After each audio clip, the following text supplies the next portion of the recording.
My name is Reed Cotton, and I promise I'll stay under the 3-minute time limit. And I want to clarify something, that's all. Earlier in the evening, someone made the comment that English and ASL are the same language. They are not. So I just want to clarify that there are two separate languages we're talking about. And my second point is, people in New Hampshire are allowed to choose whatever they want to do. I have a Ford, I love my Ford. Okay, we got a few Chevy drivers here, we got a few, okay? People in New Hampshire can choose. Deaf people should be able to pick what agency they want to get services. And people have the right to like or dislike the agencies that provide services. I think there are 3 service language providers. Al Gilbert is here from an agency called Words, and he's been in existence providing language services longer than I've been alive, I think. Am I right, Ral? Al Gilbert is here. 1976. 1976, he started providing language services. Okay, so that's one agency. So I want to say that there are 3 referral agencies in the state of New Hampshire.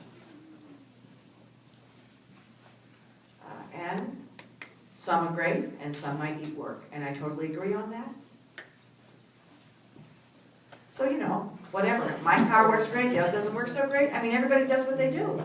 And I think people have a right to a choice. You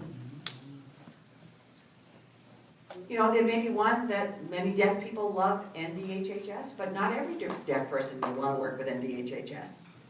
So we should have an option. And I don't think that the choices should be limited so that people have no choice. Thank you. That's all I need to say. Hi, my name is Jotham, and people call me Jock. And, you know, there's been a lot of talk about WALK and the organization, and, you know, I've been listening to people, you know, with your comments and stories. And really, it's interesting. What the thing is the whole point is we need more access to education and communication.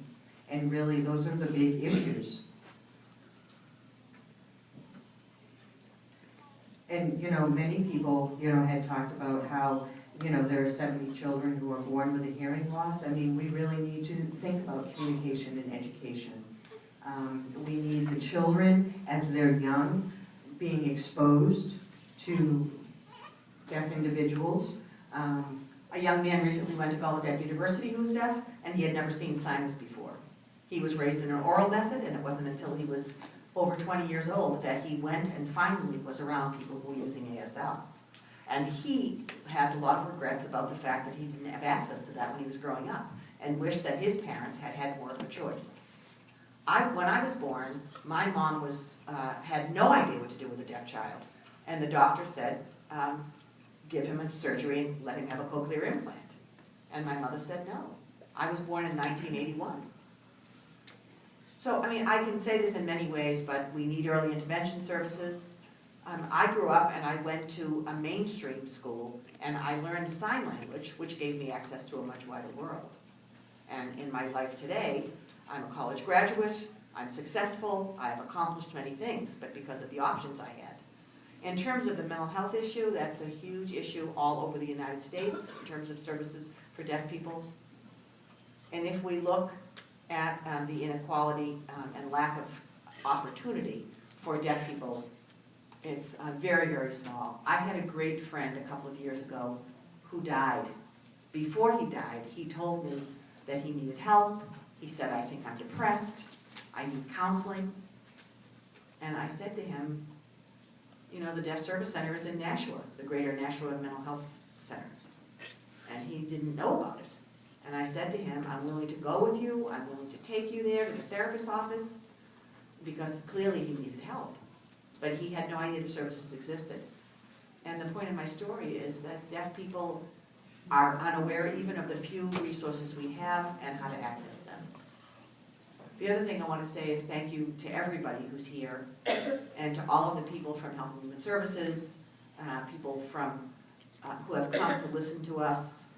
I want to say, LSS is interested also in improving their services and need feedback from our community. So I appreciate that. Thank you for everybody for giving me your ear.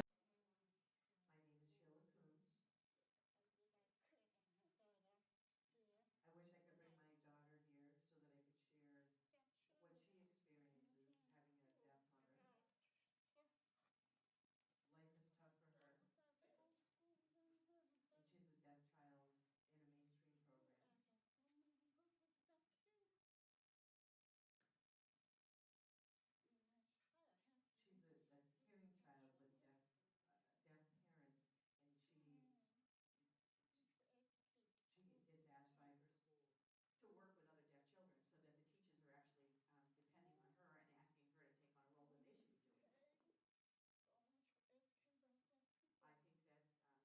I think that the schools need to be educated, because what happens in New Hampshire is we see deaf children are not well educated here and they leave the state of New Hampshire. We want to keep the deaf children we have in New Hampshire. We don't want them to go to California or Texas or Vermont, where they find deaf schools that are better for them.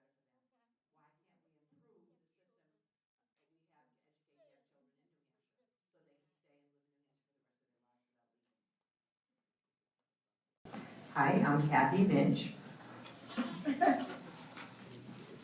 I didn't introduce myself the first time I stood up here.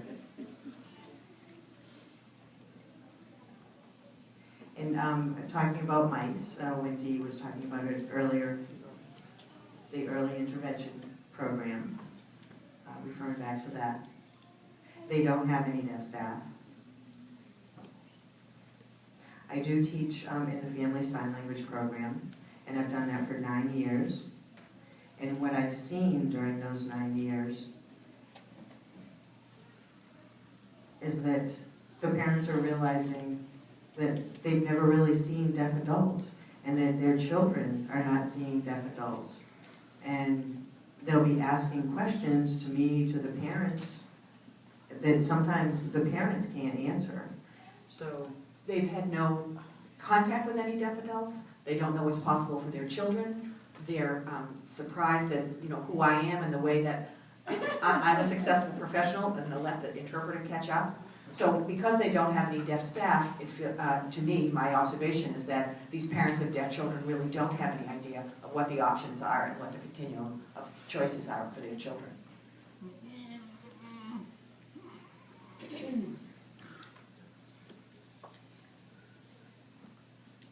So the MICE Early Intervention Program needs to have deaf staff to represent that position, to be a liaison, and to be able to provide more of a continuum, options, and choices. Parents who have a deaf child have a lot of medical consultation about the medical issue of deafness, but they are not often given options or recommendations that they might have a deaf adult come into their home and teach sign language to the family. We used to have 10 weeks of sign language instruction for parents in the Family Sign Language Program, and then because of funding cuts, we only have 8 weeks of sign language instruction. It's not enough support for these parents. The parents need help, the parents need feedback, they need resources, they need information about how to negotiate, about whether or not the child is going to go to a local public school or whether they're going to go to a deaf school. And when parents actually leave New Hampshire and visit other states, they become aware of what the services are. But we need in New Hampshire early intervention for young children who are deaf and hard of hearing, and some kind of a day program, so that these young children can identify with somebody else who's like them, rather than being isolated and the one person in their whole school district. So I encourage parents all the time to come to events, to come to the deaf community, but I think parents are often very uncomfortable and anxious because they don't know sign language and they think they'll be unwelcome. But the deaf community is so welcoming to meet parents who have deaf children.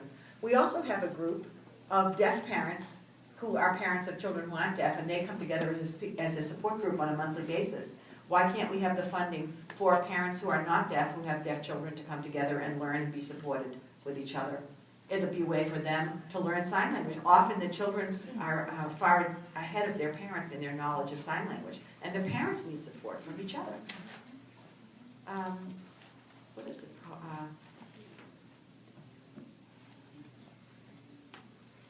There's an organization called Hands and Voices, which was in met and was active in New Hampshire, but the group is no longer meeting, and I don't know why, and I wonder if that's because of support or funding.